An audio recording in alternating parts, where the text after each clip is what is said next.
प्रिय छात्रों, आप सभी का बहुत बहुत स्वागत है आपके अपने चैनल एनसीईआरटी मैथ्स पर। मेरा नाम है राज और मैं आपके अपने चैनल एनसीईआरटी मैथ्स पर बहुत बहुत स्वागत करता हूं। हम लोग कक्षा 10 एनसीईआरटी मैथ्स का सॉल्यूशन कर रहे थे, जिसमें हम लोग आज अध्याय 5 प्रश्नावली 5.1 के प्रश्न संख्या 4 के 8 नंबर क्वेश्चन का सॉल्यूशन करेंगे। इससे पिछला वीडियो में हम लोग प्रश्न संख्या 4 के 1 से लेकर 6 तक का सॉल्यूशन कर लिए थे। यदि आप वह वीडियो नहीं देखे हैं तो लिंक आपके डिस्क्रिप्शन में डाल दिया गया है, आप वह वीडियो जाके जरूर देखिए। तो बिना देरी किए वीडियो स्टार्ट करते हैं।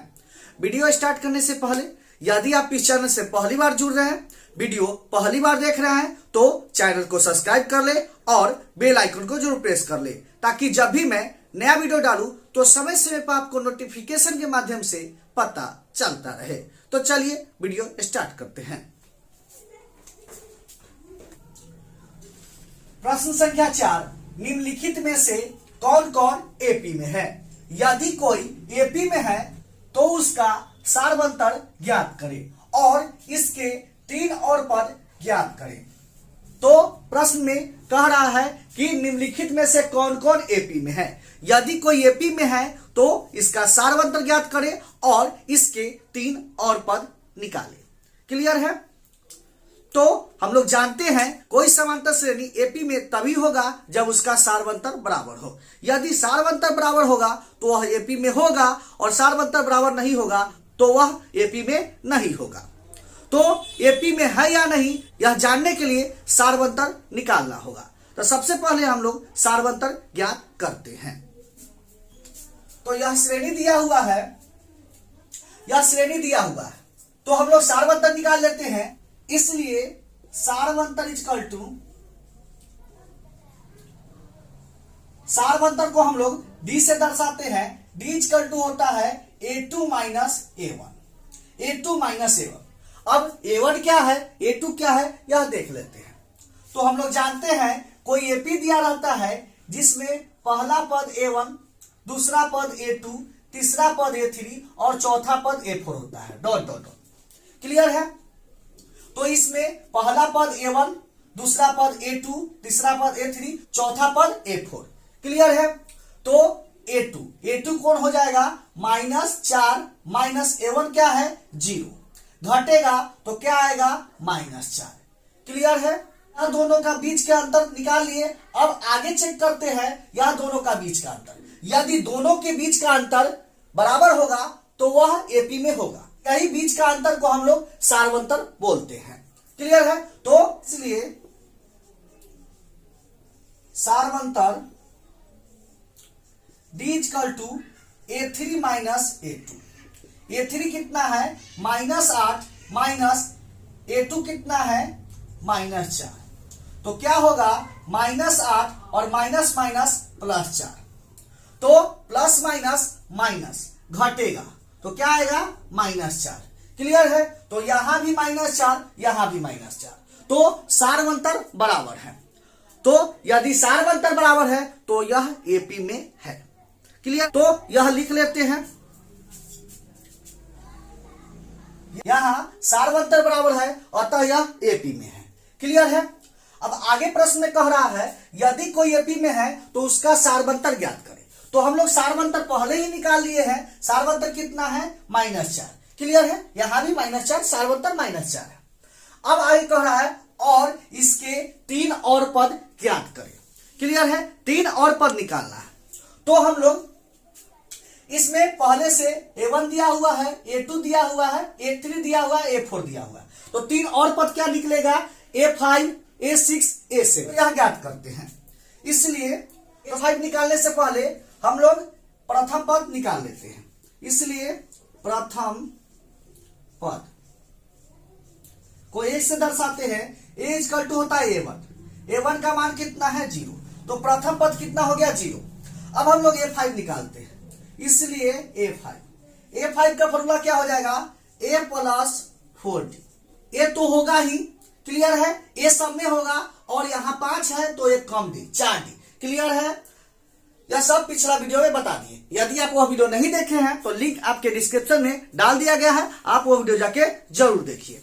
चलिए, तो ए का मान कितना है 0 प्लस 4 गुना डी का मान कितना है, डी का मान -4, तो कितना होगा 0 प्लस 4 में 4 से गुना कीजिएगा -16 प्लस माइनस माइनस -16 होगा।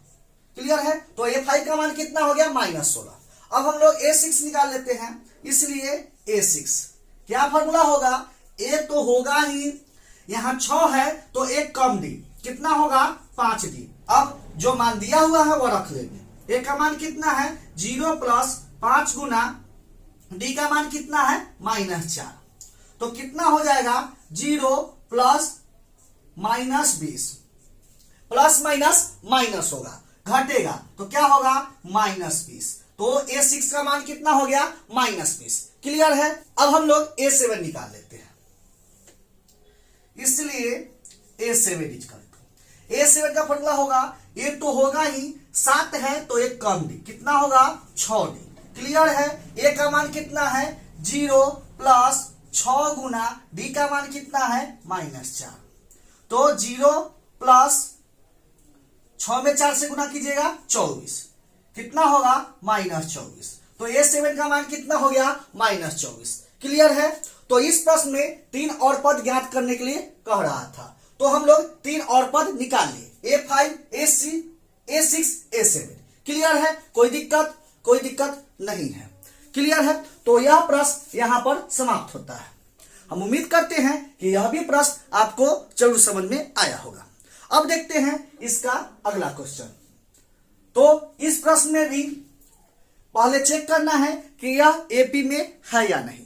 यदि एपी में होगा तो इसका सारवंतर ज्ञात करना होगा और 3 और पद ज्ञात करना होगा। क्लियर है। तो हम लोग ज्ञात करते हैं हल। तो सबसे पहले हम लोग सारवंतर ज्ञात कर लेते हैं। यदि सारवंतर बराबर होगा तो यह एपी में होगा, नहीं बराबर होगा तो एपी में नहीं होगा। इसलिए सारवंतर को हम लोग डी से दर्शाते हैं, D = A2 - A1। A2 - A1, तो इसमें यह A1 A2 A3 A4। Clear है। तो A2 कितना होगा 2A - A1 कितना हो जाएगा A, घटेगा तो कितना होगा A, 2A में से A घटेगा तो कितना आएगा A। क्लियर है। अब यह दोनों के बीच का अंतर निकाल लिए। क्लियर है। अब यह दोनों के बीच के अंतर निकालते हैं। यदि बराबर होगा तो एपी में होगा, बराबर नहीं होगा तो एपी में नहीं होगा, तो हम लोग ज्ञात करते हैं। इसलिए सारवंतर D = A3 - A2। A3 कितना है 3A - A2 कितना है 2A, घटेगा तो कितना आएगा A। क्लियर है। तो यहां पर सारवंतर बराबर है, सारवंतर बराबर है, अतः यह एपी में है, तो यह लिख लेते हैं। तो यहां सारवंतर बराबर है, अतः यह एपी में है। क्लियर है।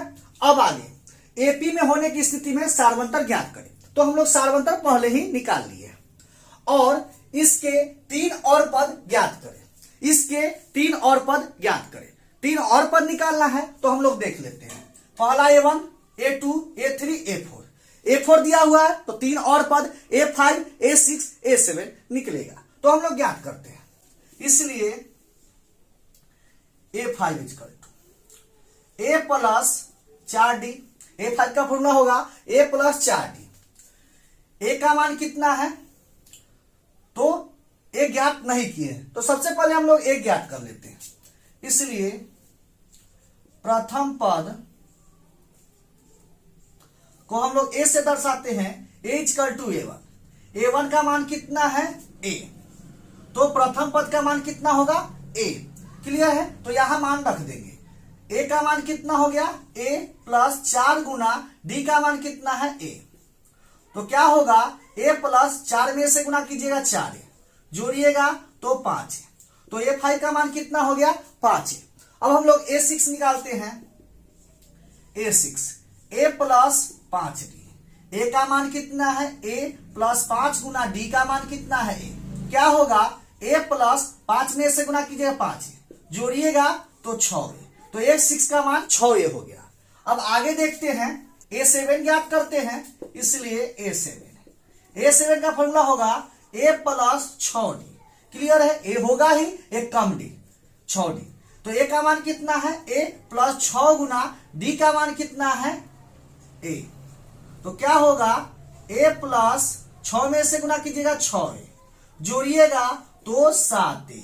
तो A7 का मान कितना हो गया, 7A।